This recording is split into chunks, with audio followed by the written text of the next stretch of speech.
তো আজকে এমন একটা এক্সারসাইজ করবো মানে যেটা লোকেরা করতে ভয় পায়। হ্যাঁ, মানে আজ যদি করাই মোটামুটি যদি করাই তো বলবে দাদা আজকে না, আজকে মানে কাজ আছে, আজকে বিয়ে বাড়ি আছে, অফিস আছে, আজকে হবে না, পরের দিন করবো, পরের দিন যেন হয় না। তো তোমার ধরতে পারছো ঠিক, আমরা লেগ এক্সারসাইজই করবো। ব্যাপারটা হচ্ছে তুমি ধরো একটা গাছকে যখন বড় করবে তো গাছের গুটিয়ারও ঠিকঠাক রাখতে হবে। সেটা হচ্ছে বডি বিল্ডিংয়ের টাইপ। নিজের পা যদি ঠিকঠাক থাকে তাহলে তুমি বেশি ওয়েট ক্যারি করতে পারবে, বাইসেপে তোমার ওয়েট বেশি দিতে পারবে। এটা হচ্ছে ব্যাপার। তো আজকে এক্সারসাইজগুলো দেখাবো। তো এখন স্কোয়াট আমি বলছি, স্কোয়াটের এক্সারসাইজের জন্য তোমাকে পাটা শোল্ডার থেকে খুলে দিতে হবে। এই শেপে পাটা পুরো একদম এই শেপে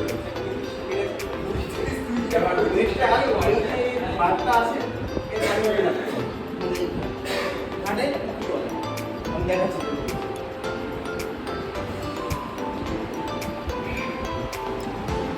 আর হাঁটু যেন না হয়, ঠিক আছে? যেমন আমি মারছি।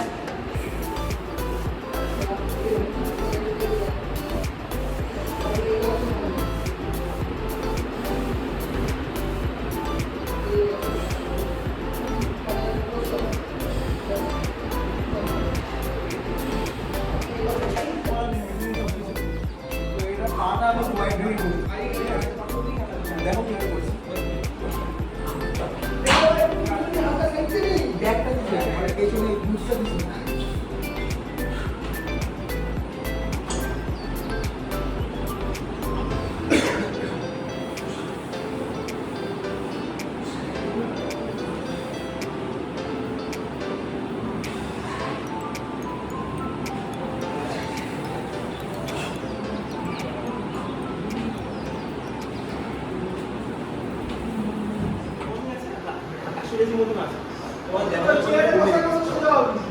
বসার সময় খেয়াল রাখবে এই মুখটা যেন এটা শুধু ঠিক রাখবে।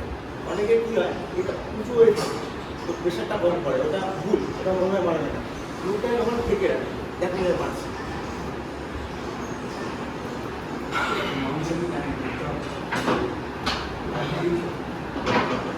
পাটা আমি এরকম লেগেছিলাম, সেরকম স্কোয়াশ ম্যাটে এরকম লেগেছি পায়ের দিকে যাতে ইয়ার কাছে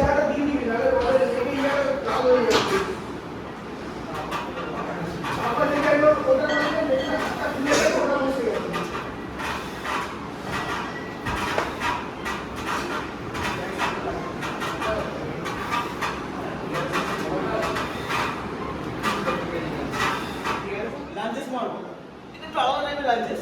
ওয়েটটা নিলাম, বসে নিয়ে পাটা আগে এইভাবে স্ট্রেট করে নেব, গোড়ালি দিয়ে উঠবো, উঠলাম, পিছনে পাটা এইভাবে ফেললাম।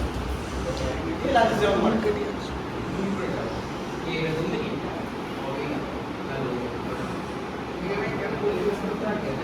খুব স্ট্রেট থাকে।